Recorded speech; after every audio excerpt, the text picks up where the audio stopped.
Hey now, we are getting over, and I am the Silver King, Adam Silverstein, here to lead you through these hard times. Dada, with episode 642 of your favorite professional wrestling podcast. That's right, Getting Over is back once again, and it is Thursday, so you know exactly what that means. We are here to break down everything that happened over the last week across NXT and AEW. For NXT, you have WWE building for the big special show, the debut of NXT on the CW October 1st, and a second episode on October 2nd. AEW, of course, is building back-to-back major television shows themselves. They actually come up first. They have AEW Grand Slam next week, and then the 5th anniversary of Dynamite in 2 weeks. So a lot happened across Tuesday and Wednesday this week. Not so much Friday and Saturday, but you knew that already. Either way, the Silver King is breaking it all down for you right now. As we kick off today's show, a reminder, of course, that the Getting Over Wrestling podcast is all about Defy. So head over to Apple Podcasts and Spotify, leave a 5-star rating on Apple, take a little extra time, leave a 5-star written review. If you do, we will read it live right here on the show. Don't forget to subscribe on YouTube at Getting Overcast and follow us on Twitter at Getting Overcast for episode drops, news, analysis, highlights, all of that good stuff. You, of course, can send in questions and comments for the show on Twitter, and we will do our best to include them right here on the show. Please also remember, I happen to love the number 5. and I hope you do as well, because for $5 a month or $50 for the entire year, you can become an official Getting Overhead. Just visit buymeacoffee.com/gettingover. Sign up. You will get bonus audio, the fastest 5 minutes in professional wrestling, instant reactions to every major show, in addition to exclusive news posts on Friday. Again, you can sign up and you can support the continuation of the Getting Over Wrestling podcast by heading to buymeacoffee.com/gettingover. Now, if for some reason, and I don't know that this will be the case, but if for some reason you hear some strange noises in the background as the Silver King is recording, as many of you know, I live in South Florida, and the storms here have been absolutely insane over the last couple of days. So I have loud dripping on one side, I have thunder and lightning on the other side.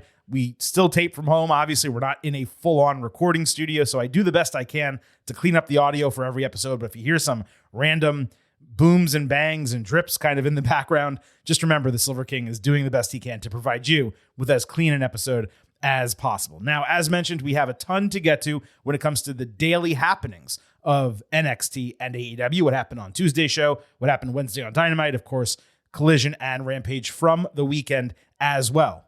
But I'm afraid I've got some news. We have some items to discuss before we actually get into the shows themselves. NXT moved the site of its October 8th episode, the second show on the CW, from a big arena in St. Louis to something called the Factory in a nearby town. It looks like the capacity is a maximum of 2,000 for the setup. Ticketmaster shows about 500 seats left, so that's a little interesting. They're selling, but they're not selling that well. And it's all a little bit odd because I believe like 3,000 tickets had been sold for the St. Louis Arena show. Either way, we mentioned here on a prior episode that Chicago on October 1st would do well, but trying to run it back the next week in St. Louis, attached to a Raw even, would simply not be as successful. I do wonder what metrics WWE used, believing that it was a good idea, because it seemed poorly conceived really from the start. I'm actually curious to see how this venue, the Factory, looks on TV, because to me, it could actually serve as a paradigm for NXT touring, and really AEW too a little bit. They're rarely doing more than 3,000, 4,000 seats for regular Dynamite episodes. I think the residency they had in Arlington, Texas worked out extremely well for them. They should definitely do more of that when it comes to Rampage and Collision. But even for Dynamite, they're running like 20,000 seat arenas and they're selling 3,000 tickets, and it just looks really bad and it sounds really bad. And I know they need to do it. We've discussed it on the podcast. They do it frequently because they need the loading docks. They want to do a major stage, and you can't necessarily do that in some smaller venues. But I think a loud, boisterous crowd in a smaller venue would be far more impactful than just having the big stage with those, circular entryways. I always think of them as like the tubes from Super Mario Brothers. I know they're more like portals, but regardless, I think stage is less important than atmosphere. And perhaps AEW can learn a lesson from this. Hopefully NXT does learn a lesson from this, because having to change venues for a show that rarely tours, yet is doing 2 weeks in a row, you have Randy Orton and other main roster superstars that are going to be on it. It's obviously not the best look. Now, moving to AEW, Puck reported this week some details on AEW's long-expected deal with Warner Brothers Discovery. It is much of what we have previously discussed on buymeacoffee.com/gettingover. Another reason for you all to subscribe. We've talked about a lot of this multiple weeks, maybe multiple months ago. Given the deal is expected to be signed in the next week or two, my guess is it's going to happen right before that 5th anniversary episode of Dynamite, maybe that Monday to steal some thunder from Raw. But because of all that, we'll just discuss briefly here what's in the report. We'll save the larger conversation with Vintage Chris Vanini most likely for when the deal is actually signed and the details are announced. The report states AEW is going to earn somewhere around in the vicinity of $170 million per year as part of a 3-year deal with a 4th-year option. The timeline is interesting because you have to believe they were seeking a 5-year deal. What needs to be known is whether a pay bump comes in year 4 or if that's just WBD's decision to extend an option for them. The $170 million number, that's a total estimate. It's double their current deal. AEW is currently undervalued, so that sounds plausible. Despite AEW being undervalued, though, that's a pretty big number for one show that barely reaches 700,000 viewers regularly and another that struggles to hit 400,000 most weeks. That's not to mention the quality, or lack thereof sometimes, of Collision. It makes me believe there might be a streaming component mixed in that accounts for some of that money, maybe even pay-per-views on Max. If AEW gets the same pay-per-view revenue separate and beyond whatever this TV figure is, that's a definite win. If it's mixed in and it's around $170 million, it'll be a little bit more sensible. Still a win, just not as big of one. Also in the report is that matches will air on TNT, TBS, and True TV twice a week. Makes me believe TBS is Dynamite, TNT is Collision. True TV will either be for shows that get bumped due to sports. Maybe they do a 1-hour highlight show. Maybe they replay. You'll remember WWE on Fox would regularly get replayed on FS1 and FS2. So I could definitely see a situation where True TV goes into that new sports block they're doing. I think they're doing like 8 to 10 p.m. weekly or something. And then coming out of that at 10 p.m., you get like a rerun of Dynamite. That would make a lot of sense for a channel like that pretty much no one watches, even though it's in a lot of homes. It does appear that Rampage is going away. Thank heavens. There's also further reporting that AEW is pitching a new show called Shockwave to broadcast networks, including Fox. Obviously, NBC and CW would be out. CBS affiliates have Women of Wrestling. Wrestling doesn't really fit with what generally airs on broadcast there. And let me be clear, that's not me speaking officially. I'm just providing perspective on the landscape. So Fox would really be the only legitimate option other than ABC, and I don't see ABC airing AEW, especially because WWE does still work with ESPN. They have a lot of relationships there as well. So it would be Fox, but I simply cannot imagine such a deal coming to fruition unless it was maybe a syndication deal, which could be successful. Far more likely would be a Fox-owned property like FS1 or Tubi, but neither of those are broadcasts. So I'm not exactly sure where that report is going. It's also possible they are trying to sell this and end up not selling it. So there's a lot of options out there. We will find out. No matter what, as we've stated seemingly dozens of times, any deal that looks like this overall for AEW should make it profitable for the first time ever. And that has always been the goal. How profitable? Given their roster, their big money contracts, a lot of their expenses, that remains to be seen. But profitable is profitable at the end of the day.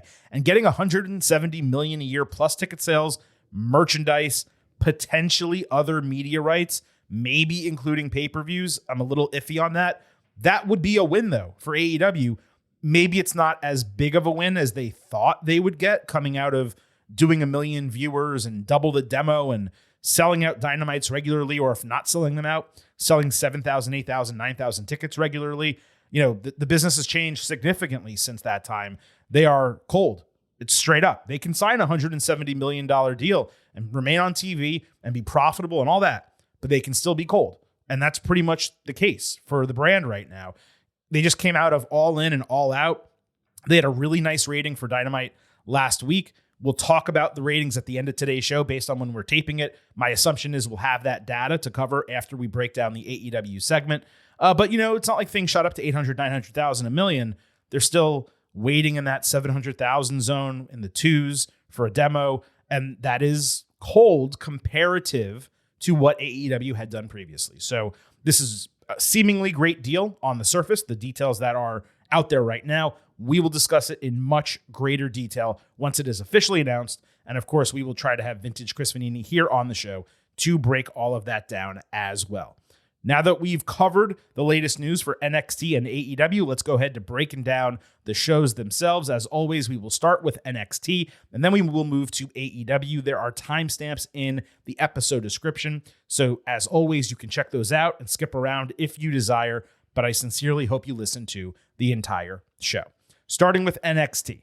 CM Punk opened hour 2 of the show to a huge reaction as expected. He looked much more rested than he did Monday night, 24 hours earlier, saying he has fun watching NXT at home, and it was cool to be there with the fanatics. He put over the young talent, saying they're improving on national television the more he watches them, talking about the pressure involved with that, and how he's going to butt heads with many of them in the future.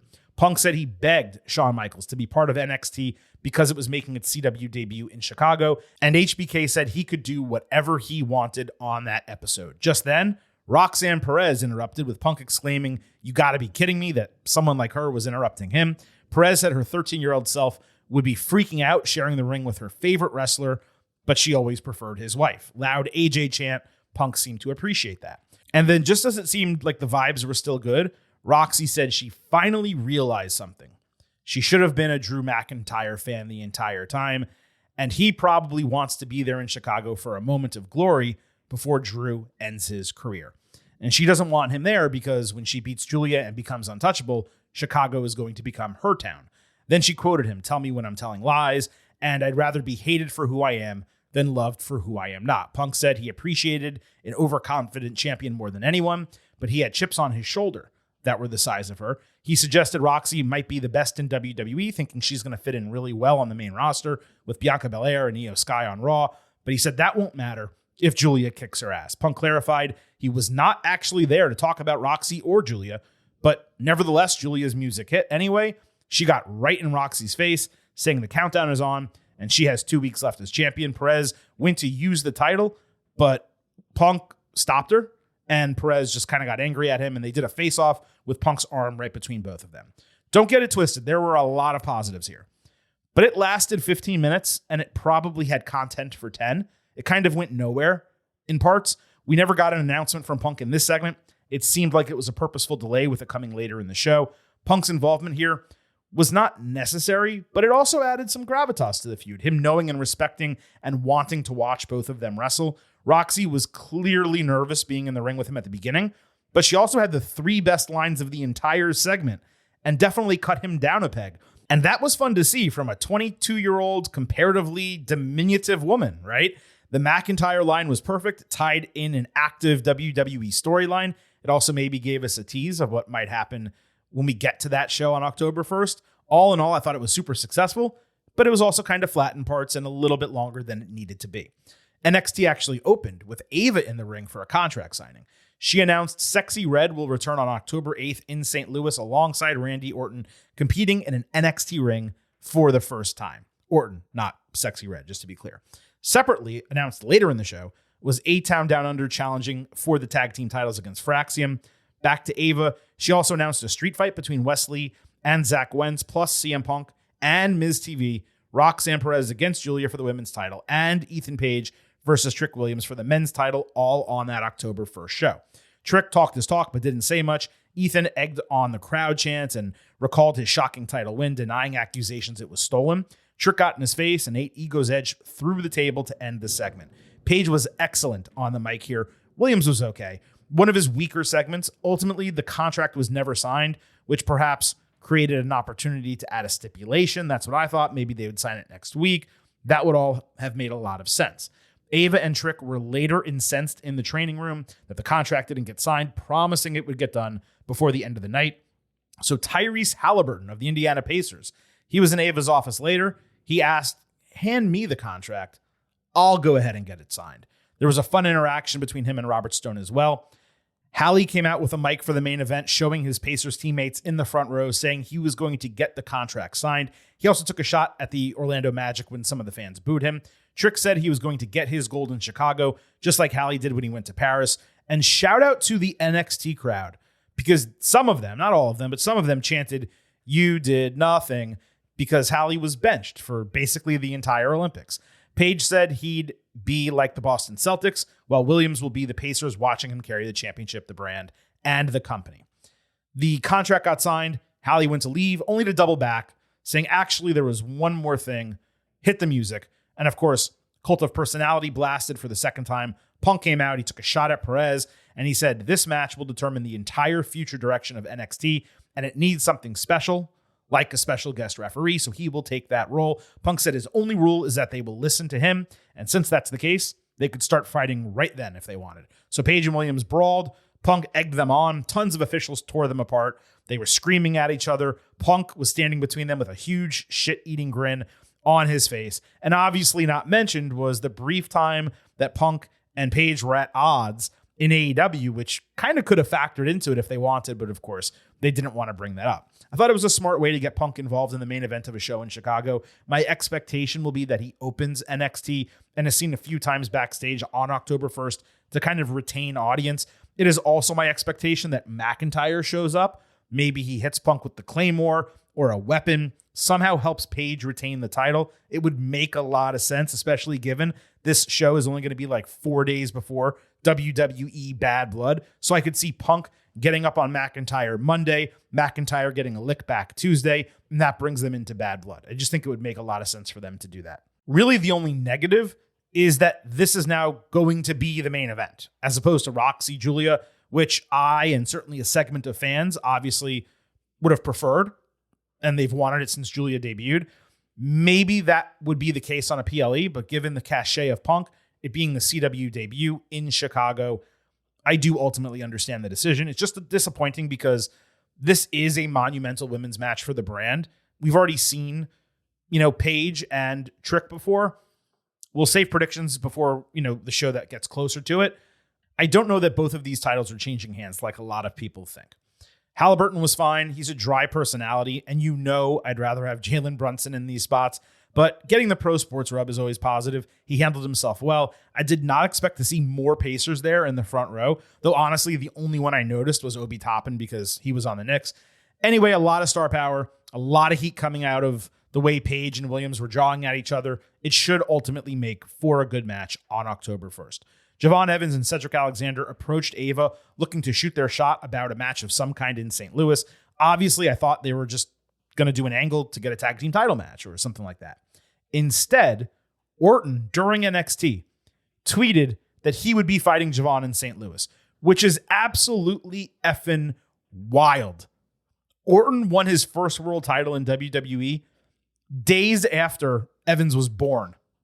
What a testament to this kid's talent and his long-term potential that Randy freaking Orton is willing to fight someone still so inexperienced and fresh like Evans is. That RKO is going to be in highlight packages for years to come. He's probably going to do that Tornillo splash or something like the finisher, and Orton's just going to catch him after laying on the canvas. I'm sure Orton's going to win, obviously. Evans getting put over with like an Undertaker-style handshake after the match, backstage or in front of the crowd. That'll be awesome, and I wouldn't be surprised if they do something like that. Wentz jumped out of the crowd later in the show, asking someone in the truck to play security footage from Dayton, Ohio. That showed Wes attacking Trey Miguel as he got into his car, slamming the driver's door on him a few times, and then running off. Wentz said Lee was bitter that he lost at No Mercy, and he deserves everything that's going to happen in their street fight. Not a great promo. Far below what happened in the face-to-face with Wes. It was clear their energy allowed them to play off one another really well that time. Not the end of the world, but it was just a boring segment that didn't accomplish that much. Wes later cut a social media promo saying he had to take out Trey so it could truly be one-on-one in a street fight that will end everything. This was way better than Zach's promo, pretty much by a mile, and it was also the most natural that Wes has sounded in a long time. Rhyme Not intended there. Lyra Valkyria and Tatum Paxley fought Wendy Chu and Rosemary. Started slow until Lyra tagged in, hitting a Northern Light suplex bridge on Wendy. Then Tyra combined for a backbreaker leg drop, only for Rosemary to blind tag as Wendy hit an avalanche overhead belly-to-belly suplex. Rosemary caught Tatum with a spear off that for a foot rope break. Really great sequence. Valkyria stopped the tandem finisher, allowing Paxley to catch Rosemary for her spinning driver before Valkyria landed a flying leg drop for the win. That's her old finisher. I have no idea why she used it. This really went from 0 to 60 coming out of the commercial break. Those final sequences were great, super high energy. Not sure it was necessary for Rosemary to get pinned a third time, but it did deliver overall. Now I'm left wondering what's next, because I believe the heels are still feuding with Jordynne Grace and presumably Sol Ruca in TNA. Meanwhile, hopefully Tyra get to go after the women's tag team titles, Bianca Belair and Jade Cargill. That would be fun. And if you put that match on the second NXT show on CW, October 8th, that would also make a lot of sense. Tony D'Angelo had a match against Hammerstone. D'Angelo backstage last week was critical of Hammerstone getting paid but not following through by taking out Obafemi. He demanded Hammerstone ask for a rematch, but he obviously declined, with Tony D incensed over that. That led to a match between them. D'Angelo landed some big shots, but Hammerstone powered him into the corner, hit an overhead belly-to-belly suplex that looked like it hurt. Tony stayed seated on the canvas, then rolled out of the ring looking dejected before shockingly taking a purposeful count-out loss while walking to the back. As this happened, Oba appeared picture-in-picture laughing that he's broken. Everyone was confused, including Hammerstone and the D'Angelo family. Later backstage, the family confronted D'Angelo, who protested all of their plans of attack before finally admitting he's afraid of losing again, given he's the dawn of NXT, and Femi is different and can't be beaten. Adriana Rizzo later in the show pulled Tony aside, saying he'll always have the family no matter what he decides. She convinced him to give it another shot against Oba, explaining if he loses, he loses. But he's got to believe in himself. D'Angelo agreed, and Rizzo said they would get some special training. Surprising and unique angle when it comes to professional wrestling. The idea being D'Angelo was not able to overpower Femi and face similar circumstances against Hammerstone. So now he's not sure if he can get past opponents more physically dominant than he, and he doesn't want to be seen as a failure trying. It's basically a crisis of confidence, and it's almost exactly, let me remove that word almost. It is exactly like a scene from Rocky 3. For those who remember, you had Sylvester Stallone, Rocky Balboa, and his wife Adrian on the beach. He's already lost to Clubber Lang. He doesn't believe that he's going to have the ability to ever beat him because he just dominated his ass. And Adrian, of course, here in this case, Adriana, gives him the confidence to go try, because if you lose, but you got to try, and your family will respect you for doing that. We'll have to see where this goes, but if the idea is to build D'Angelo into the person who ultimately takes down Femi, that could absolutely play. His character has been one-dimensional for so long, so he definitely needs this type of angle to engender feelings from the fans and also just show his acting chops ahead of a potential main roster run of some kind. The only part that bothered me was the suddenness of it all. I wish it had been more clear building towards this, as opposed to taking place across just one night of television. I'm curious to see what this special training looks like. Who is he going to work with that took down giants in his day? Like Sami Zayn presumably makes sense. I don't really see Sami coming down to work with Tony.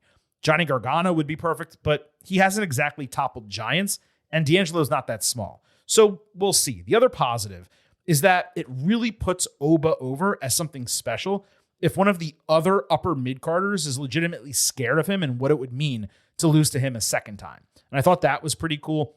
Putting Oba and Clubber Lang in the same category, I'm fine with that in theory.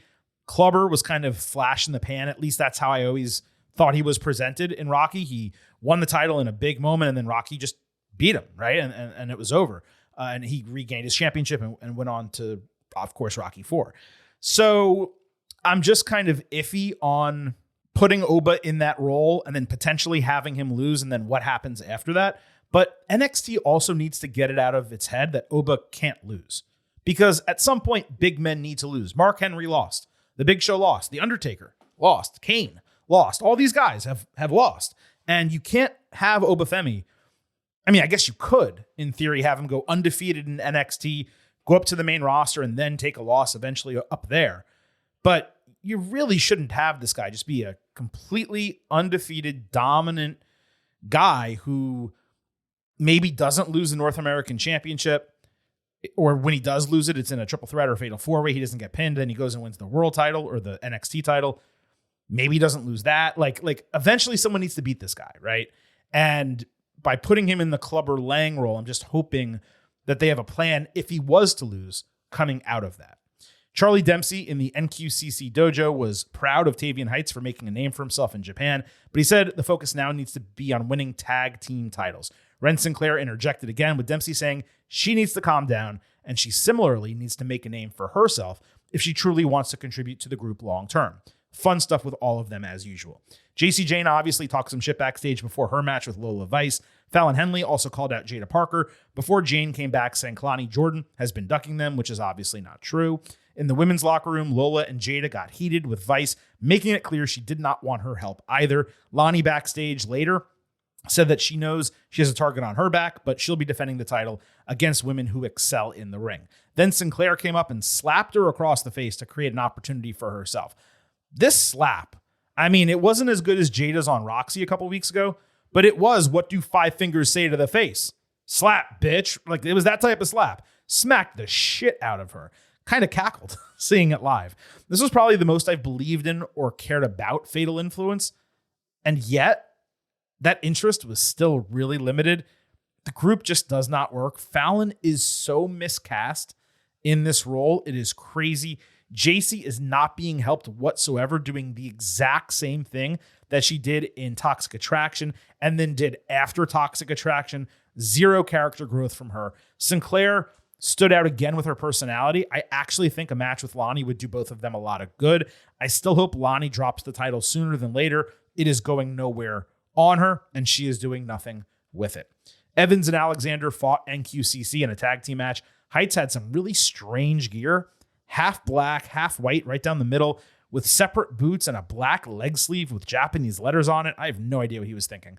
Alexander caught him for a perfect Michinoku driver, only to get turned inside out with a lariat. NQCC combined for a fireman's carry cutter. Lonnie wound up chasing Ren through the ring. That allowed Cedric to catch Miles Bourne with a lumbar check before Javon did the double jump tornado splash for the win. Match actually fell below my expectations, just given the talent of all four guys. But it was nice to see Alexander get so much run in the ring.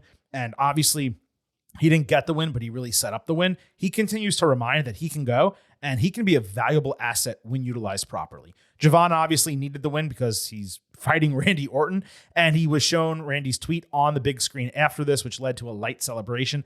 It would have been cooler if he didn't know it was coming and it was an actual just surprise, but that's fine. Lola Vice fought JC Jane. Lola booted the heels off the apron early before hitting her hip attack. Fallon distracted moments later, but Lola caught JC with her back fist for the win. This had to have been cut for time or something due to the Punk segment. Otherwise, that allotment was straight up ridiculous. There's no reason not to let them go for a little bit. Fatal Influence attacked immediately after the bell. Jada ran down for the save and decimated them. Both Fallon and Jasmine Nix failed going through the ropes before saving JC from Hypnotic. Jada and Lola then got into it, only to be separated by officials. Disappointed that the build on this episode was longer than the segment itself. It didn't make any sense to me. And again, there's really no benefit for any of the women involved in Fatal Influence right now. Thea Hale fronted a dramatic Chase U promo package saying that they supported Ridge Holland and hoped to prove others wrong about him, only for Holland to ultimately break her heart. Riley Osborne said he hated that he and Duke Hudson were the right guys the entire time after they opened their arms to actually give Hudson a chance in Chase U. Osborne decided he would make things right and he would force Holland out of their lives forever. Holland later bragged about delivering on his promise to continue destroying Chase U. I thought it was kind of interesting to see a completely different tone from a Chase U segment, as if the university had suffered this major tragedy. Good job by both of them selling it. I do wonder, after he takes out Osborne, what's left? You presume, Andre Chase coming back and them fighting, but does Chase beat Holland, or are they building Holland into someone who potentially could be a champion in this division, in this brand? We will find out. Deion Lennox fought Brooks Jensen. Sean Spears was waiting on a road case as Jensen did his ring walk. He wished him good luck, so Jensen turned his head saying, "Are we doing this?" Meaning, are you joining me ringside? Obviously, Spears did. Jensen landed a spinning heel kick but didn't capitalize. Instead, he put on Lennox's glasses, which made him angry. Spears tried grabbing them. Jensen took advantage of that with a spike DDT for the win. Short, sweet, didn't do anything for anyone. Lennox kind of interested in seeing him go, but he's just getting squashed these days. Eddie Thorpe also fought Ashanti the Adonis. Decent action early with Adonis hitting like a 360 spinning axe handle outside before twice looking at a woman in the crowd who he gave a rose to and who kissed him on the cheek earlier on his way to the ring. He tried a high risk coming out of that after the second wink, only for Thorpe to avoid it and hit Manifest Destiny for the win. Not sure if he's still calling the move that. Hopefully not. Another short match involving Thorpe. Barely a chance for either guy to do anything. I just don't understand why they give so little match time to Thorpe and some of these low card matches. I know that they try to fit a lot in the show, but look, you do Thorpe and Adonis or Lennox and Jensen, and you give twice as much time to one of them. It's as simple as that. 5-6 minutes really should be the minimum. If we're doing 2.5 minute, 3 minute matches, whether it's men or women, it's just not accomplishing anything. I say the same thing constantly about AEW. It does nothing for no one, especially when there's nothing surrounding the match itself. Here, there at least was stuff surrounding the matches, but even then it was thin. So that really wraps up NXT this week. I thought it was a successful episode, not as good as last week. I don't believe as good as the week before either, but they're clearly building. They wanted to make a bunch of announcements on the show for October 1st and October 8th. That really was the focus. So my hope, of course, is that next week we get some real strong go-home build for the 1st and some additional match bookings and segment bookings for the 8th. And if they're able to accomplish that next week, then they could go into the CW with a lot of momentum. Again, I'm not saying this was a bad episode.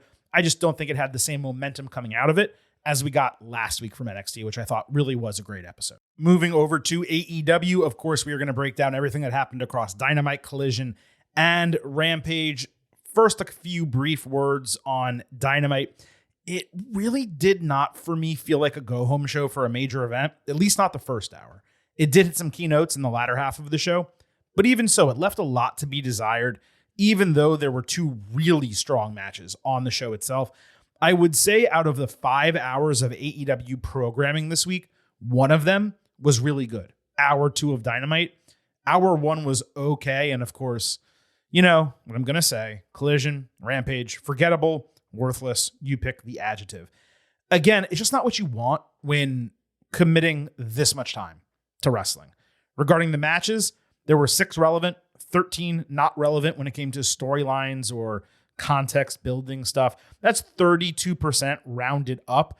Even if I was to remove Rampage, and maybe I should start because it never seems to have any relevant matches, but even if I removed it, you're at 42%, up from 32% for 4 hours of television. That to me still remains substandard. Let's go ahead and talk about everything that happened on AEW television this week. And then as I am saying this right now, the ratings did come out for Dynamite. Of course, we already had them for NXT. We will discuss all of that at the end of the show. On Collision, yes, Collision, Commander and Private Party beat 3 jobbers in 100 seconds. Reason for the match? None. Not even a clue why these 3 are together, even if we briefly saw them last week. Now, you may wonder why I'm starting the AEW segment talking about that. You will find out in a moment. On Collision, Wheeler Yuta backstage said he would not discuss Bryan Danielson's status out of respect for his family. He was dejected with his head down, saying he hasn't spoken to the other guys. He said he was going to focus on the ring, and later he beat Anthony Henry in 9 minutes with cattle mutilation. He was incensed after the bell, and he charged the referee into the corner for no reason whatsoever, and then apologized to him. Possibly the best match from the weekend, but again, that's saying nothing because the weekend was nothing special. On Collision, Nigel McGuinness on commentary said he's not sure Danielson will accept his challenge, even if he's healthy enough. He tried to explain the convoluted bullshit from last week, saying Jon Moxley convinced Darby Allin to put his title opportunity on the line purely out of speculation, so Tony Khan approved him to challenge Bryan if he makes himself available. Not provided was any reasoning why Tony would be okay with losing a title match from a big show or any of the other multiple issues we discussed last week. Credit to AEW for showing footage, though, of the Bryan and Nigel old feud from Ring of Honor. That added a level of gravitas to a potential match at Grand Slam. McGuinness also threatened to end his career, and he made a bunch of angry faces into the camera, which is always so funny. It's like he's trying to prove to us that he's tough. While the storyline is a joke, Nigel has been doing great character work here.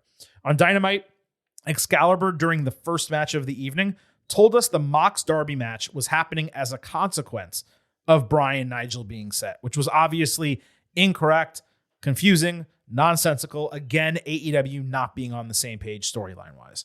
On Dynamite, a clip from last week's episode was aired of Pac telling Yuta through the camera that they have a trios title defense next week and expect to have them by their side, even though they haven't spoken since All Out. Moxley said he believes Yuta has the strength inside to do the right thing despite the circumstances. Mox said Yuta is free to leave. He's not trapped with them, but he has a responsibility to the greater good and should be following the lessons they taught him.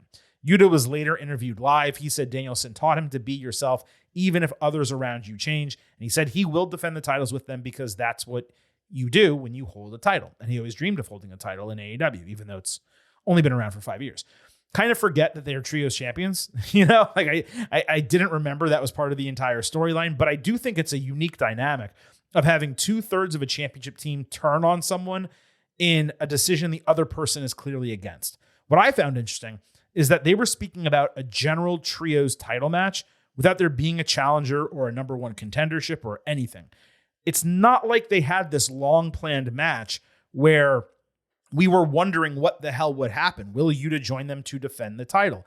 It's something that was noted for the first time in the taped promo, which happened a week ago, yet we had to wait 7 days as viewers to see that promo and learn that this match was set. That's stupid when you have 3 hours of weekend TV and Yuta was involved in a segment on one of those shows. There was no reason for this to be a taped promo. They should have just done it live in the parking lot before the show where we learn, oh, there's now a trios match. Okay, that's going to be an interesting thing for Yuta to have to figure out.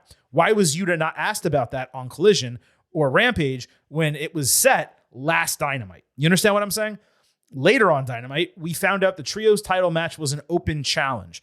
Private Party tried to cut a promo like they were hard or something, but no one in their right mind who watches AEW would believe they're hard or that they have any chance in hell of winning such a match. Furthermore, they said they would try to decide on a partner.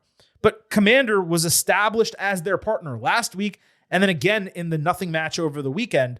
So what's the reasoning that they didn't have a partner already set? On the surface, this made no sense. The open challenge made less sense given that it's something instituted by champions. So it's not like Yuta had responsibility randomly thrust upon him. His team would have created it. Now, if they said, we made a trios match and we made an open challenge because we want you to defend the titles with us, then that would have been a lot more sensible. Later on Dynamite, Mox's crew, sans Pac, opened hour 2. This time, he was wearing a black shirt. Private Party tried to blindside attack, but Mox just no-sold it completely before the guys got destroyed. That allowed the random challenge earlier to play a little bit more. Commander tried to help. He got destroyed. So did Alex Abrahantes, who didn't really do anything to instigate them. Mox then opened a toolbox and grabbed a hammer. He also took a mic, saying that Private Party remains in the exact same spot they were in 5 years ago when AEW started, so he's going to give them friction and an obstacle to overcome. Then he slammed the hammer into Isaiah Cassidy's hand, presumably breaking it.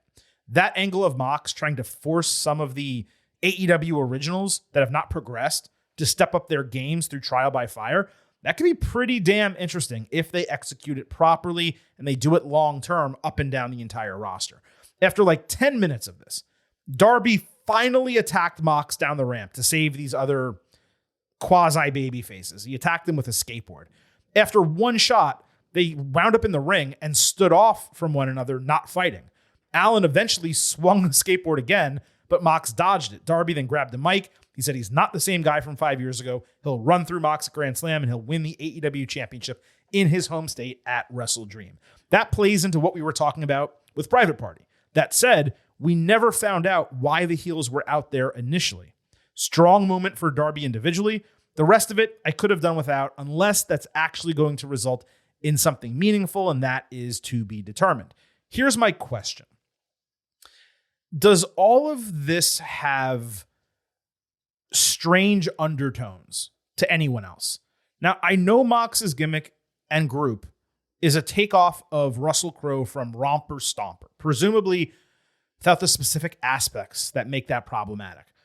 But beyond the way they look, he and Claudio, bald and obviously white, the way Marina looks, their plain colored t-shirts, some of the specific language, when diplomacy ends, war begins. I mean, that's a line from Mox directly quoting H. You also had Claudio go on Twitter over the weekend and call himself hashtag the White Knight, which, I mean, that's so on the nose that it's legitimately worrisome. For those unaware, Romper Stomper is about a group of neo-Nazi skinheads in Australia. And this gimmick is playing off of that. As I said, presumably without the belief system, of course. But the undertones are still very much there. Maybe I'm just naturally more sensitive to it. I just find it odd that, first of all, it was approved, but actually that others are not discussing this more. I was able to give it the benefit of the doubt the first few weeks, and I still do even now, let me be clear. But over the last 5 days, really starting with the Claudio tweet, and then kind of seeing what transpired on Dynamite, and thinking back to what's been happening and some of the things that have been said, the actual verbiage used by Mox, I don't know. It is starting to bother me. And we've seen AEW take some, let's call them interesting angle decisions before that have been offensive. And, you know, this I don't think has crossed the line yet, but it feels like it's right up against it. It just does.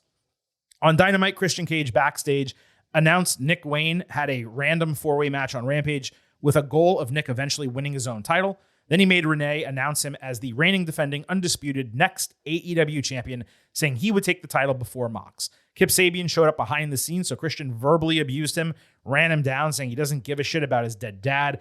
Now, I can understand if this is just me. I just don't give a single shit about the patriarchy or Christian or Sabin, no matter how hard I try. It worked for a while. It feels like it's all gone too long. And could they make Christian champion? They absolutely could. And I could see an avenue towards doing it. Do I want that in any way whatsoever? No.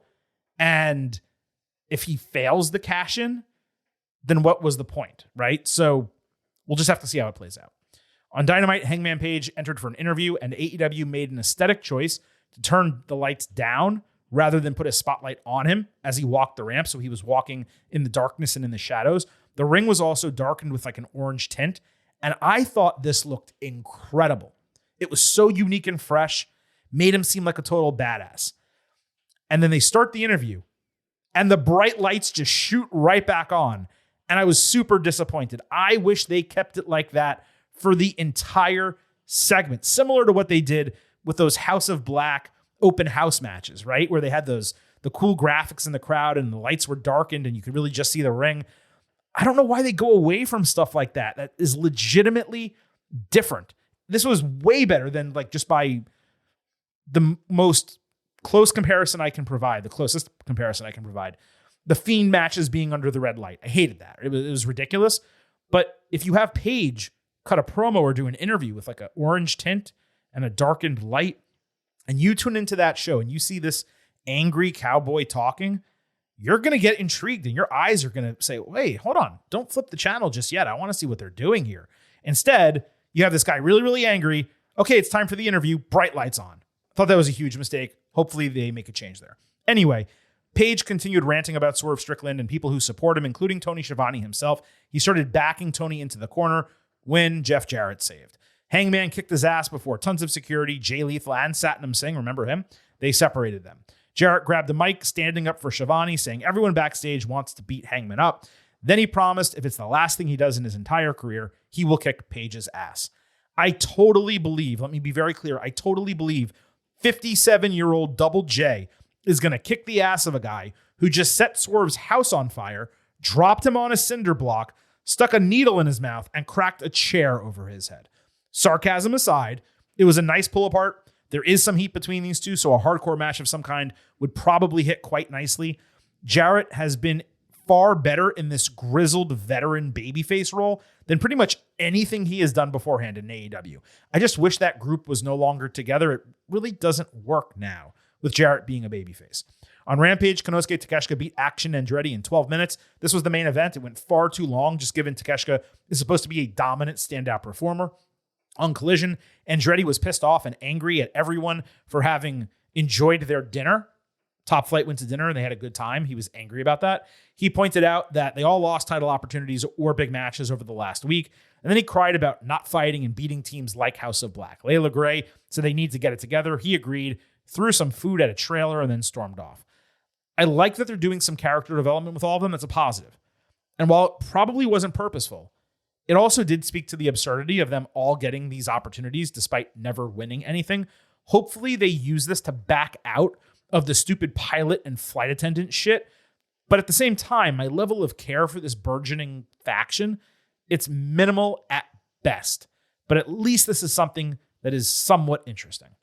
On Dynamite, Takeshita, Will Ospreay, and Kyle Fletcher fought the Elite. There was no build to this match, but obviously it was a tag team title match preview for next week, and it also utilized people who work together and apart from each other. A main event of the show, mostly a quality match, as you would expect with these six.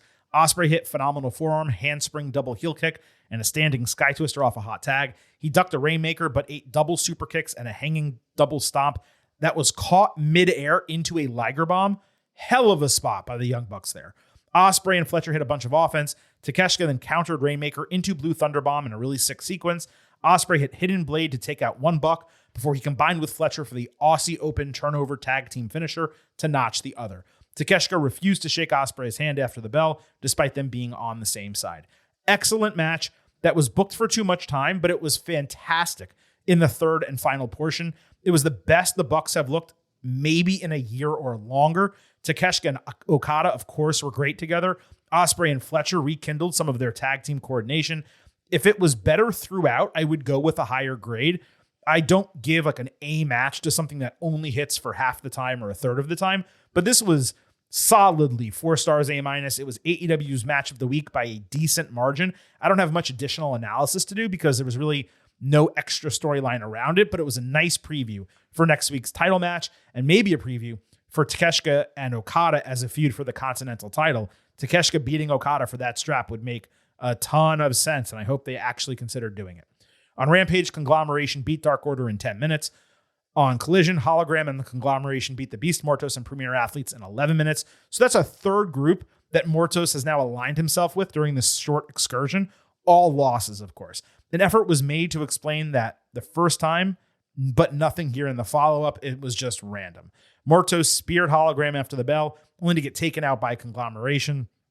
I'm not sure why. Maybe Mortos has another singles match with Hologram. I don't know.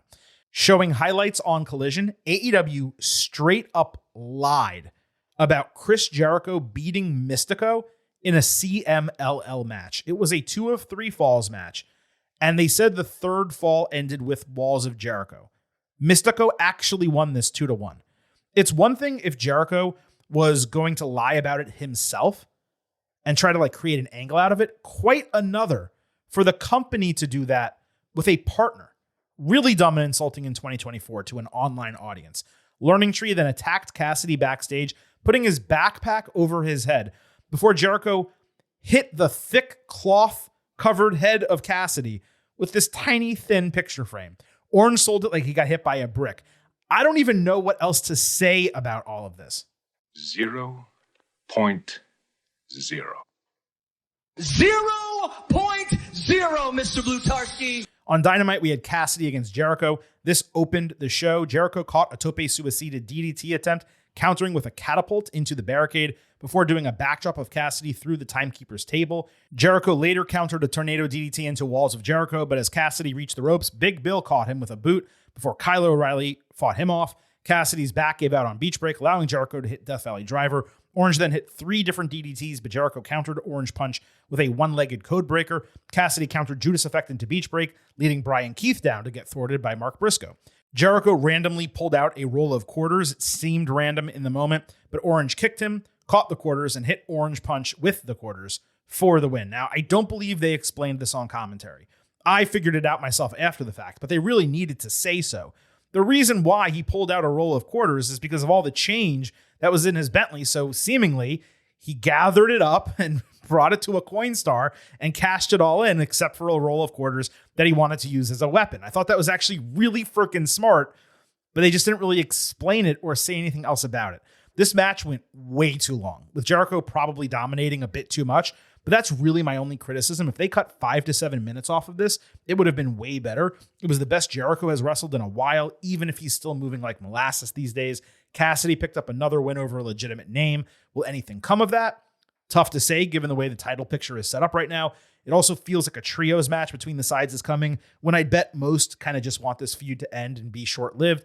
But at least something is happening involving these guys. Putting the trios titles on Conglomeration, that would actually be fun. They're super over with the fans. They seem to have a good rapport together.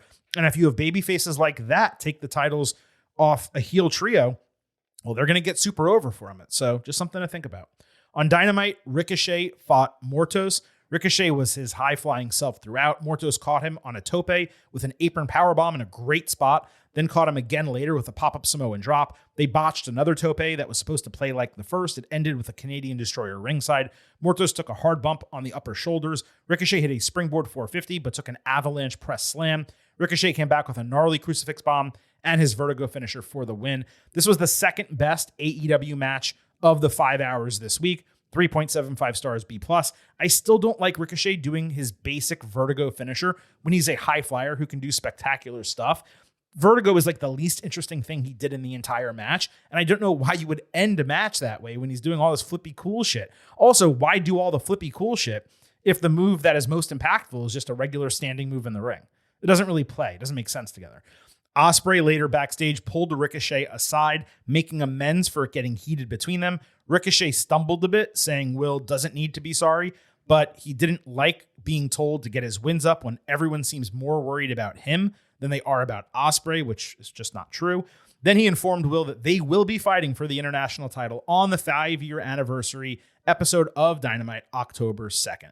Ricochet recovered nicely from his early slip, and this was definitely the best he's spoken in AEW to date. At this point so far, he hasn't exactly done anything better or different or more exciting than during his time in WWE. The Ospreay match is obviously an opportunity to prove otherwise. Obviously, the wrestling will be stellar. The literal expectation of this is that it's a 5-star match. The question is what happens once Ospreay presumably beats him and retains the title. It's for that reason I'm surprised AEW is going right to this match immediately and not allowing it to percolate or be part of a huge pay-per-view and just put it on a TV show. It's the 5-year anniversary. It's a big show. Not denying that whatsoever. I'm just saying you're doing Ricochet and Ospreay. We've been waiting for this. It's their 10th all-time meeting, their first time since 2017, and you're kind of just doing it on TV. Maybe the idea is, well, a shitload of people are going to watch and we'll get a big rating out of it. I wouldn't be surprised if that's the case. Maybe it kicks off the show. Maybe it goes 45 minutes and is an absolute banger. I believe every single one of those things. I just wonder what's going to happen coming out of it. It would actually make some sense for Ricochet to win the title and then do a rematch in like 3 or 4 months when the original match potentially could have been scheduled, if not rushing. But holy shit, this is going to be a banger. And now we count down 2 weeks until we get there. Also about Mortos, this guy needs to start winning like legitimate singles matches if I'm going to give a shit about him. I love his ability. The gimmick is weird, but fine. But there's nothing else. You need that other element. Oh, this guy can win. He could actually compete for a title. Right now, he has good matches with people. He serves as an awesome base, and he just loses every single time. On Rampage, Dustin Rhodes and Sammy Guevara got into it backstage with the Kingdom over the ROH tag team titles. Matt Taven demanded a fight without honor match and insulted the Rhodes family. So he got slapped by Dustin. Dustin got really angry and he challenged them to a bunkhouse match. Seems pretty extreme. People have been insulting the Rhodes for years. Dustin getting that angry over something said by Matt Taven on Rampage. I mean, fine. On Rampage, Christopher Daniels backstage said he may be an interim EVP, but he's still a professional wrestler and he wants to answer Jack Perry's open challenge for the TNT title. It makes sense from the standpoint that he's been combating the elite. It doesn't make sense from the standpoint of this again being heel authority figure behavior, taking advantage of one's position and power to get themselves a title match. It's also not worth getting worked up about because it's boring and a total waste of time. On Collision, Perry beat Daniels, to retain the TNT title. Jack did the arrive, fight, and leave thing, and he won with the Bazaiku knee in 5 minutes. Daniels was wearing the strangest single arm sleeve I have ever seen. The match was awful, and Perry really gained nothing from it. On Rampage, Saraya and Harley Cameron beat 2 jobbers in 4 minutes. Jamie Hayter came out wearing striped bell-bottom pants and a yellow shirt out of the 70s and punched Harley in the face. This is a rare case in AEW where they're spending way too much time setting something up before the match just happens, mostly because it's not going anywhere. Just let Hayter beat Saraya so we can move on. On Rampage, the Righteous and a tape promo were dressed in white, looking like they were at a wedding or something. Vincent said they weren't there in the head. Dutch said, House of Black. I wonder who's going to win that match. Remember when these guys had like a month where they were actually on TV regularly? House of Black on Collision basically said that they're taking all challengers, but they didn't even refer to these guys. Remember when House of Black had video packages and storylines, and they were a big part of the product? What is the reason that these guys are relegated to random appearances and one-off matches? They're super talented. The fans love them. They can work heel and face. Everyone is healthy. I just don't get it at all. On Collision, Mariah May backstage again refused to hold her championship celebration. She repeated that she wants and needs Mina Shirakawa by her side in order to celebrate. Yuka Sakazaki showed up next to her, speaking in this like adorable little girl voice, pointing to the title. This was probably 10 times more offensive if you were going to be offended at either, which I am not, but if you were, this would have been 10 times more offensive than that shit Saray did in NXT. Like, Mariah's title reign, it's got to be on hold until the return of Toni Storm or something, because this is going absolutely nowhere. Later backstage, Serena Deeb reminded Queen Aminata that she's not ready for the big time. Deeb then cut a brief promo on Yuka, randomly threatening to break her leg. Okay, so on Collision, we got Sakazaki against Deeb. Yuka won in 10 minutes with a springboard splash. May was furious watching on commentary, then attacked Yuka on stage.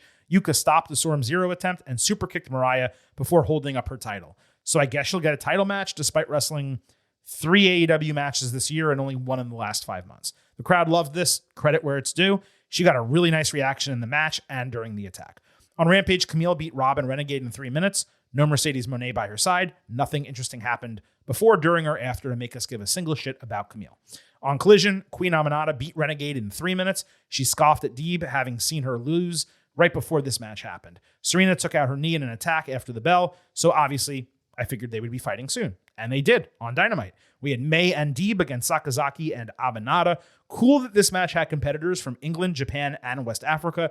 Not cool that AEW spent all weekend kind of putting pieces together for this match, but never gave the final piece with a single backstage segment where they agree to team with each other and fight each other.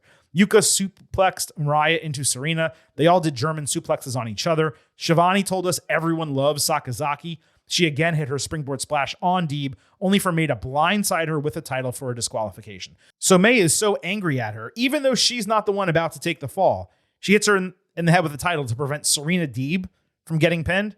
I mean, just let her pin her and then attack after. It was weird, especially in a tag team match.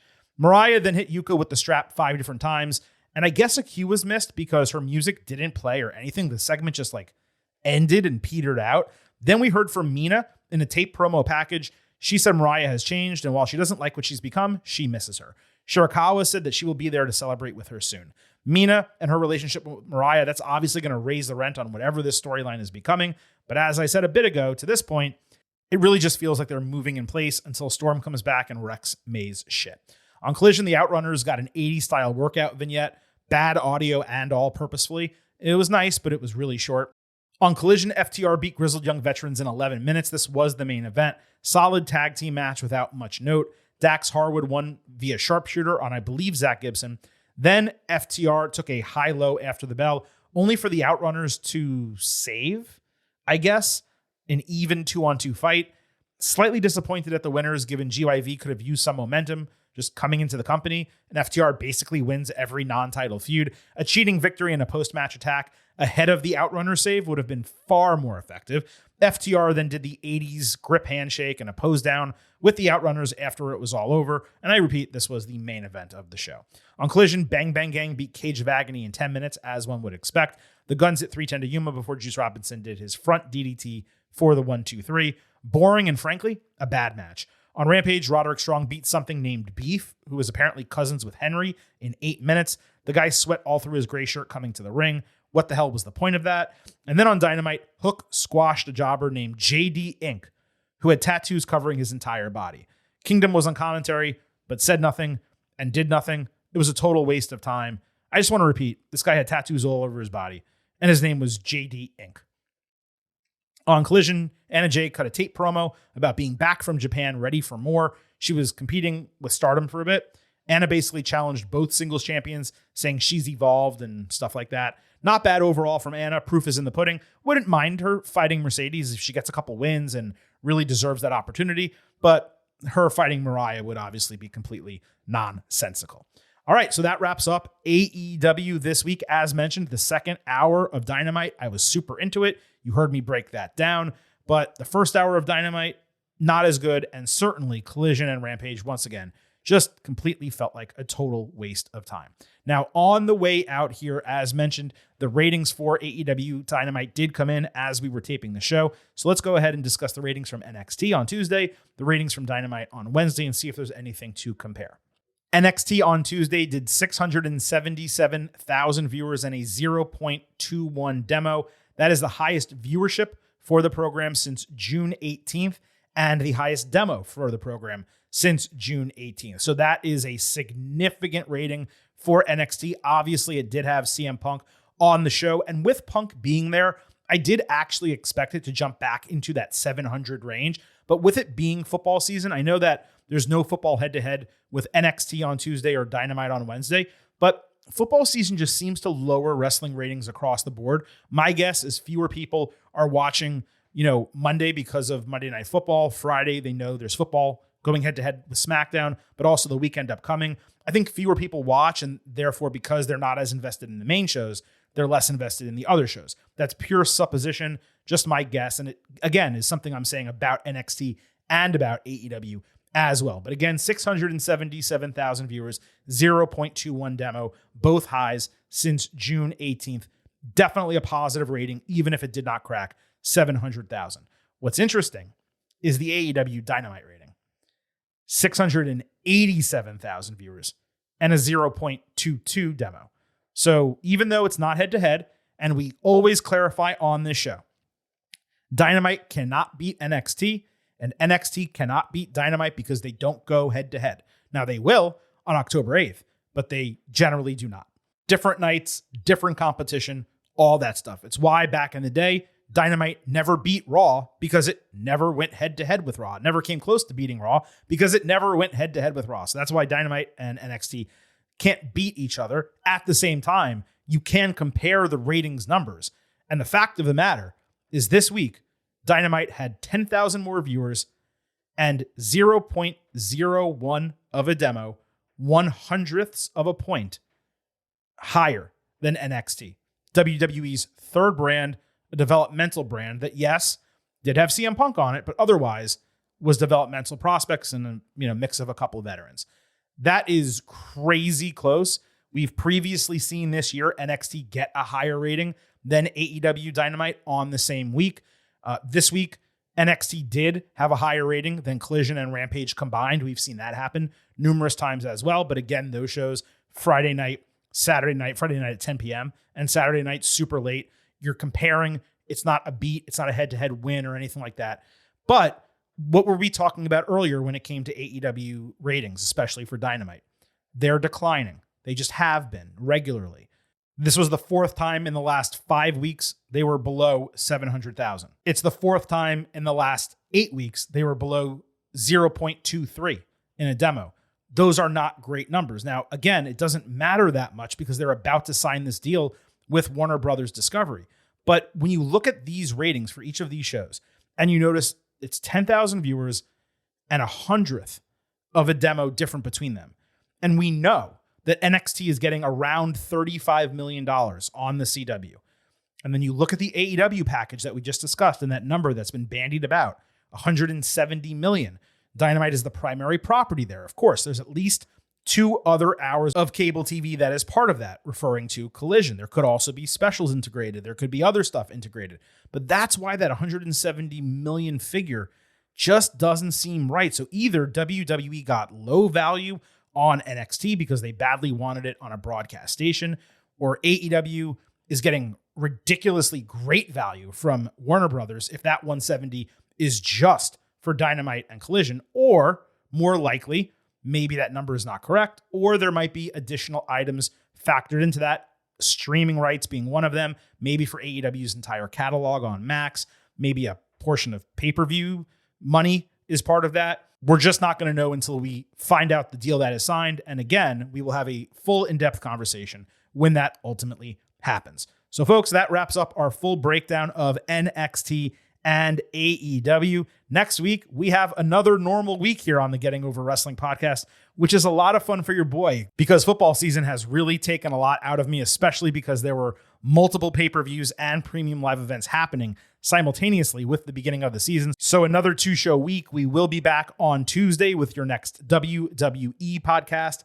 And then right here, same bat time, same bat channel, next Thursday, talking NXT and AEW. I believe that's going to be a go-home show of sorts for NXT's debut on the CW, and of course, AEW's 5-year anniversary episode.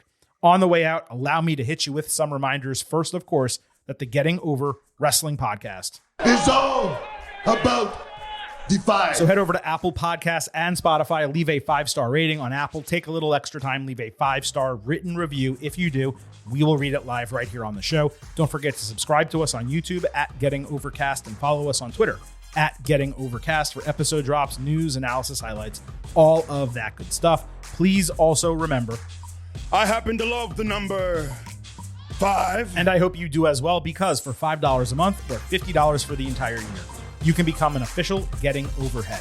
Just visit buymeacoffee.com/gettingover. Sign up. You will get bonus audio, the fastest 5 minutes in professional wrestling, instant reactions for every major TV show, and exclusive news posts on Fridays. Again, that is buymeacoffee.com/gettingover.